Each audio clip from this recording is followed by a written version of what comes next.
Hello guys, welcome to the channel. So आज हम शुरुआत करने जा रहे हैं Jammu and Kashmir and Ladakh high court के जूनियर असिस्टेंट एग्ज़ाम के लिए क्लासेस। जैसे कि आप लोग जानते हो, एग्ज़ाम डेट आउट हो चुकी है, मार्च के एंडिंग में आपका एग्ज़ाम है। So now the pictures is clear. So अब आपके लिए क्लासेस रेगुलर आएंगे। क्लासेस में रेगुलर नहीं ला पा रहा था, इसके लिए तो अभी आज फर्स्ट ही क्लास है, क्योंकि क्लैरिटी नहीं थी, एग्ज़ाम का नहीं पता था। Now the pictures is clear. Exam आपके पास मार्च की एंडिंग तक, लास्ट वीक ऑफ मार्च में आपका एग्ज़ाम होगा, ऑफिशियल आ चुका है। Now let's start this classes. और आज हम शुरुआत करेंगे कंप्यूटर की। मैं जितना भी सेक्शन है इसमें, जो करंट अफेयर्स का एंड जनरल अवेयरनेस का, कोर्ट रिलेटेड टर्मिनोलॉजी, सारा का सारा, including English section, I am going to cover it. अब regular classes free of cost आपको हमारे इस यूट्यूब चैनल पे मिल जाएंगे। सो काफ़ी important. And Jammu and Kashmir police constable के एस्पिरेंट्स जानते हो, जो मैंने कंप्यूटर का पहला क्लास स्टार्ट किया था, जब 20-25 एमसीक्यूज आए जो मैंने शेयर किए थे, उसमें से 4 एमसीक्यू स्टेटली आपको एग्जाम में देखने को मिले थे। सो वी नो कि किस तरीके से एंड क्या क्वेश्चंस पूछे जाते हैं, बिकॉज इतने एग्जाम्स का जब एनालिसिस करते हो तो यू गॉट टू नो कि कैसे किस टाइप के क्वेश्चंस आपको पढ़ने। तो बस let's begin. Video MCQ format में होगा, but I will make it sure कि मैं चीज़ें आपको बेसिक साथ साथ कंप्यूटर के इसमें अंडरस्टैंड आपके साथ करते रहूँ, और जो जो चीज़ें आपको पढ़नी है वो मैं आपको गाइड करते रहूँ। तो फर्स्ट क्वेश्चन है आपके लिए, which of the following is considered as the brain of the computer. तो बिल्कुल सबको पता है, brain of the computer CPU है, सेंट्रल प्रोसेसिंग यूनिट, जो जिससे कंप्यूटर आपका चलता है। विदाउट कंप्यूटर कुछ भी आप कोई भी परफॉर्म टास्क नहीं कर सकते, और जितने भी कंप्यूटर के ऑपरेशन हैं ये आपका सीपीयू परफॉर्म करता है। ओके, देखो, कंप्यूटर को ऑन करने के लिए सीपीयू तो चाहिए, क्योंकि ब्रेन है। जब ब्रेन ही नहीं होगा तो चलेगा कैसे।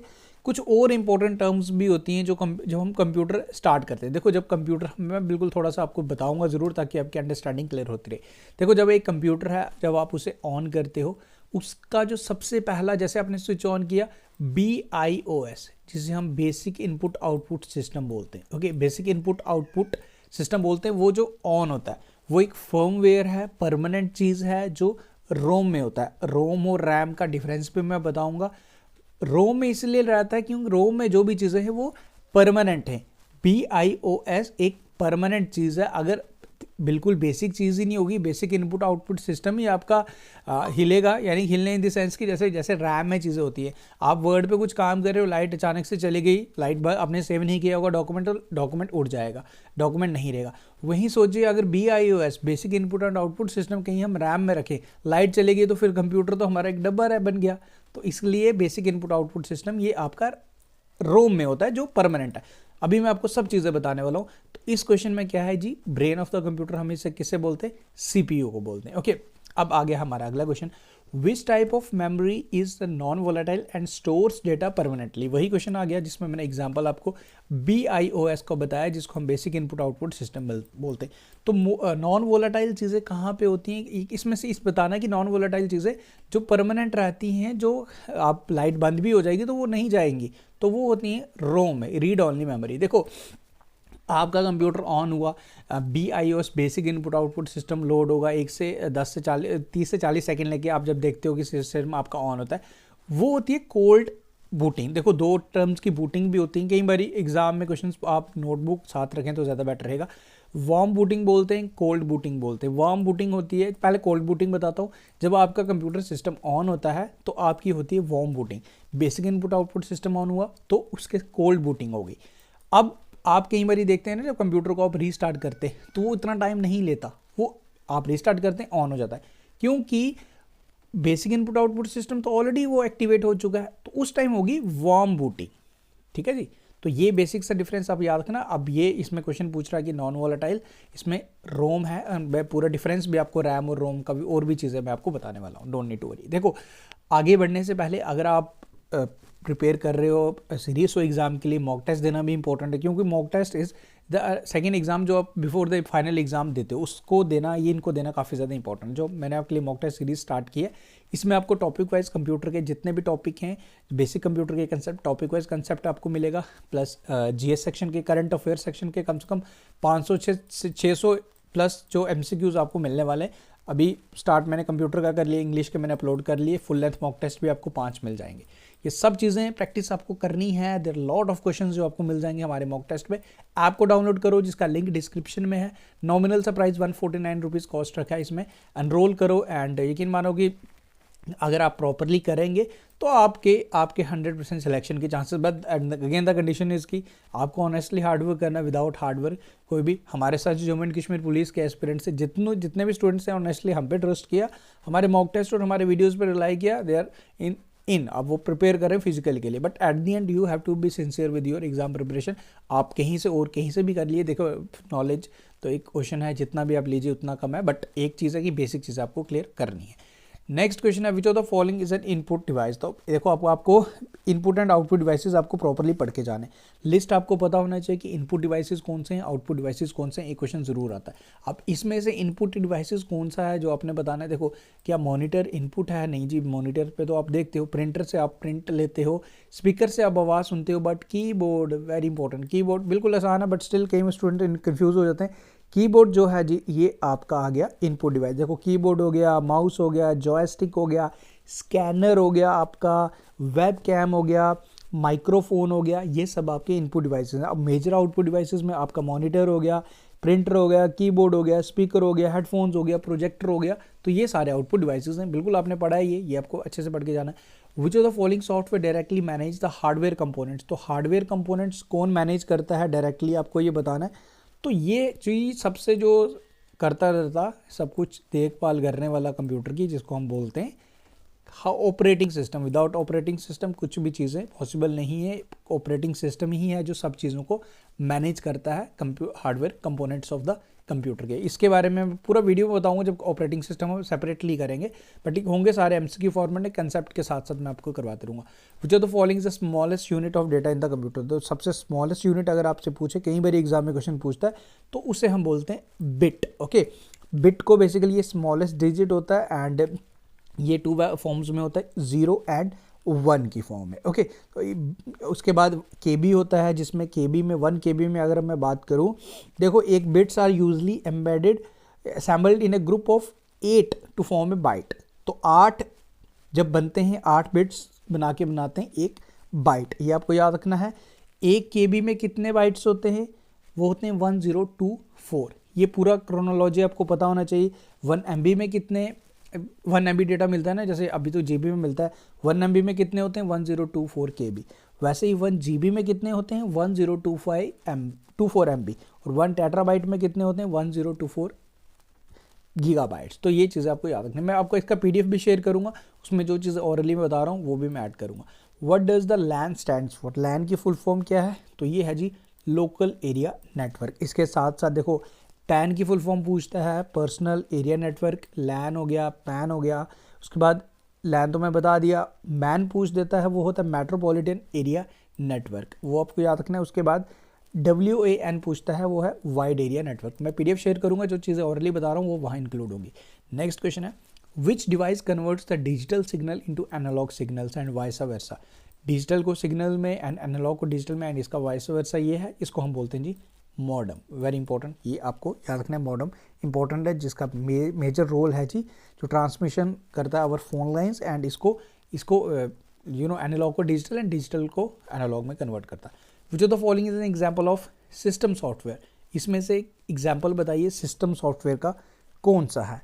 तो सिस्टम सॉफ्टवेयर का जो इसमें से एग्जांपल है वो है जी आपका विंडोज़ ऑपरेटिंग सिस्टम। देखो विंडोज़ ऑपरेटिंग सिस्टम, अब जैसे इसमें माइक्रोसॉफ्ट वर्ड है, एडोब फोटोशॉप है, क्रोम है।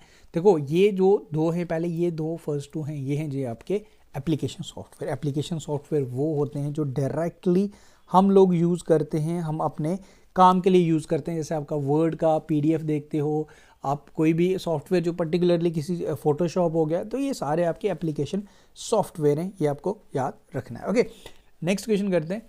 विच component stores data frequently access data. यानी कि जो आपने कभी फ़ोन में देखा होगा कि आप अगर अपनी ब्राउजिंग हिस्ट्री में आप कैशे मेमोरी आपने देखा है ना, जो आप फ्रीक्वेंटली यूज़ कर रहे होते हो, जो आपने रिसेंटली स्टार्ट यूज़ किया होता है, वो सारी कंपोनेंट कौन सा कंप्यूटर का कौन सा कंपोनेंट वो स्टोर करता है, उसे हम कैश मेमोरी बोलते हैं। ये आपको याद रखना है। विच of the following is a volatile memory. अब वोलाटाइल मेमोरी आपने बताना है, इसमें से वोलाटाइल मेमोरी कौन सी है। देखो वोलाटाइल मेमोरी वो होगी जो आपकी आप काम कर रहे हो किसी सिस्टम पे, इलेक्ट्रिसिटी चली गई, लाइट बंद हो गया, आपका यूएसबी नहीं चल रहा, यूपीएस सॉरी, यूएसबी नहीं यूपीएस, तो आपका यूपीएस नहीं चल रहा, तो आपका सिस्टम ने आपने जो वर्क किया है वो स्टोर नहीं होगा, वो डिलीट हो जाएगा। तो वोलाटाइल है यानी कि वो वैनिश हो सकता है। तो वो सारी चीज़ें आपकी रैम में, इसमें से एक रैम ही है, बाकी जितने हार्ड डिस्क हो गया, रोम तो हाई है, आपका एसएसडी कार्ड हो गए, ये सारे नॉन वोलाटाइल हैं। ओके, आपके एसएसडी में कार्ड में आपने कुछ स्टोर रखा होगा, आपने कुछ डेटा रखा होगा, डॉक्यूमेंट्स रखे होंगे, लाइट बंद भी हो जाएगी तो still they will be there. But अगर आप वर्ड पे काम कर रहे हैं तो आप वो डिलीट हो जाएगा। तो वो सारा कुछ चीज़ें रोम में होते हैं अंटिल हम उसको, अगर रैम है बेसिकली रैम, तो जब तक हम उसे सेव नहीं करें तब तक वो सेव नहीं होता, अदरवाइज वो लाइट बंद होगी तो वो डिलीट हो जाएगा, बंद हो जाएगा।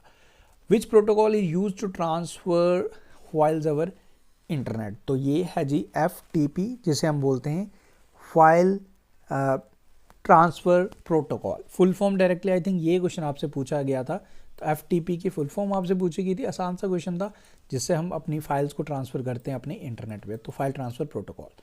What does the HTTP stands for. बिल्कुल आसान सा है ये क्वेश्चन, इस तरीके से ही आएंगे आपको। इसकी फुल फॉर्म है hypertext transfer protocol. Which of the following is not an operating system. तो ये बाकी सारे ऑपरेट, पाइथन एक लैंग्वेज है, बाकी जितने भी हैं ये एक ऑपरेटिंग सिस्टम है। तो पाइथन ये है जी आपका करेक्ट आंसर। अदरवाइज आप बाकी चीज़ें जितनी भी हैं वो सारी की सारी ये आपकी, पाइथन एक प्रोग्रामिंग लैंग्वेज है, बाकी विंडो, लिनक्स एंड ये बाकी सारी आपके ऑपरेटिंग सिस्टम है। What is the main purpose of an IP address. तो IP एड्रेस जो एक होता है, बेसिकली आपको ये बताना है कि इसका मेन पर्पस क्या है। जो IP एड्रेस का जो मेन पर्पस है, जो आपकी डिवाइस की आइडेंटिटी ऑन एन नेटवर्क जो इंश्योर करता है कि किसी की आइडेंटिटी चेक करनी हो डिवाइस की, identify device on the network, that will be done by use of this IP address internet protocol. Which terms refer to the malicious software. देखो मैलिशियस सॉफ्टवेयर, वायरस और एंटीवायरस भी हम पढ़ेंगे। जो malicious software हम जिसे बोलते हैं वो है जी आपका मैलवेयर। ओके, मालवेयर बेसिकली आप इसे कहते हैं। और ये सब चीज़ें, बाकी अगर आप बोलोगे कि वायरस भी, तो इस तरीके का मालवेयर एक ब्रॉड टर्म है। ओके, तो ये बाकी सब चीज़ें इसमें मैलिशियस सॉफ्टवेयर में आ जाते हैं, बट जो ब्रॉड टर्म दैट इज़ जो बेसिकली आप कह सकते हो, इसका जो मोस्ट अप्रोप्रिएट आंसर आपका मालवेयर ही बनेगा। जब हम ये वायरस और एंटीवायरस पढ़ेंगे, मालवेयर में हम सब चीज़ें पढ़ेंगे, ट्रोजन हॉर्स, वायरस क्या होता है, फिशिंग क्या होती है, ओके, साइबर स्नूफिंग क्या होती है, there lot of things we are going to study. तो बस आप बने रहिए इस वीडियोज़ में, आपको everything will be clear. What does the AI stands in computer sciences. तो AI क्या है जी, ये आर्टिफिशियल इंटेलिजेंस है, जो 5th जनरेशन जिसमें कंप्यूटर जो बन रहे हैं उसमें ये यूज़ हो रही है। Which storage device has the fastest data access time. तो सबसे फास्टेस्ट डेटा एक्सेस टाइम अगर आपसे पूछा है तो कौन से स्टोरेज डिवाइस का है, यह जी आपके SSD कार्ड सबसे फास्टेस्ट रहते हैं, इसको आप सबसे तेज़ एक्सेस कर सकते हो, दिस इज SSD कार्ड्स, ये आपको याद रखना है। Solid state drives. What is a cloud computing. Cloud computing आजकल कंसेप्ट चल रहा है, क्लाउड कंप्यूटिंग का सब चीज़ें क्लाउड कंप्यूटिंग पे ही हो रही हैं। आप कहीं पे भी हो ओवर द इंटरनेट आप अपना डेटा चेक कर सकते हो, कोई क्या काम कर रहा है आपके सिस्टम पे, अगर आप क्लाउड कंप्यूटिंग यूज़ करते हो। ओके, ये बेसिकली बिजनेसेस में यूज़ किए जाते हैं कि एम्प्लॉयर ने क्या काम किया, जो बॉस है वो आराम से अपने सिस्टम में चेक कर सकता है with help of cloud computing. तो ये है जी आपका delivering computing services over the computer, इसे हम जनरली बोलते हैं क्लाउड कंप्यूटिंग। तो ये था जी आज का वीडियो। देखो बिल्कुल बेसिक से क्वेश्चंस मैंने कंप्यूटर टर्मिनोलॉजीज़ के शेयर किए। मुझे भी अब आइडिया तो लगेगा कि आप लोगों को ये वीडियो कैसा लगा, किस तरीके से आप इस वीडियो को लेंगे, एंड मुझे आपके रिस्पॉन्स से भी आइडिया लग जाएगा कि आपको ये वीडियोस आपको चाहिए या नहीं। तो ये बिल्कुल बेसिक सा क्लास था, पहला सा क्लास था जो मैंने शेयर किया। अब नाउ वीडियोस कंटिन्यूसली आएंगे, बट मुझे आप लोग वीडियो को लाइक करके ज़रूर बताएंगे आपको ये क्लास कैसी लगी। और मुझे पता है कि यार आप लोगों को किस लेवल तक पढ़ना है, कितना पढ़ना है, डोंट टेक स्ट्रेस। मैंने कांस्टेबल एग्ज़ाम के एस्पिरेंट्स को मैंने अभी lot of students who are practicing for PET, just सिर्फ हमारे वीडियोज़ ही उन्होंने वॉच किए। देखो सोर्स लिमिटेड रखना, अगेन कह रहा हूँ क्वेश्चंस आसान ही आते हैं, पेपर आसान ही आता है। कंफ्यूज हम हो जाते हैं जब हम 10 जगह आगे पीछे सर्च करते हैं कि यार ये पढ़ लूँ वो पढ़ लूँ। जितना पढ़ाया जा रहा है आपको विश्वास रखना है खुद पे, भगवान पे, और जो आपको पढ़ा रहा है you have to just keep the faith. Mock test आप कहीं से भी दे सकते हो। मैं हमेशा यही चीज़ कहता हूँ कि मॉक टेस्ट आपको जहाँ से मिलते हैं आप ले लीजिए, क्योंकि उससे आपकी प्रैक्टिस ही होगी। बट जो कंसेप्ट आप समझ रहे हो वो एक ही जगह से देखिए, लिमिटेड सोर्स रखिए, जितना समझ आ रहा है। नहीं समझ आता तो आप बुक रेफर कीजिए, बुक स्टडी कीजिए, कोई वीडियो अगर और देखना है देख लीजिए, बट ज़्यादा सोर्सेज को बढ़ाइए मत, लिमिटेड सोर्स ही रखिए। So thank you for watching this video. उम्मीद करूँगा वीडियो आपको पसंद आया होगा। वीडियो को लाइक शेयर करें एंड अभी ऐप को डाउनलोड कर लें, वहाँ से मॉक टेस्ट इनरोल कर लें एंड प्रैक्टिस करना स्टार्ट कर लें। अब डेली मॉक टेस्ट आएंगे एंड यहाँ से वीडियोस आपको मिलते रहेंगे। Thank you guys, take care, see you soon in our next part.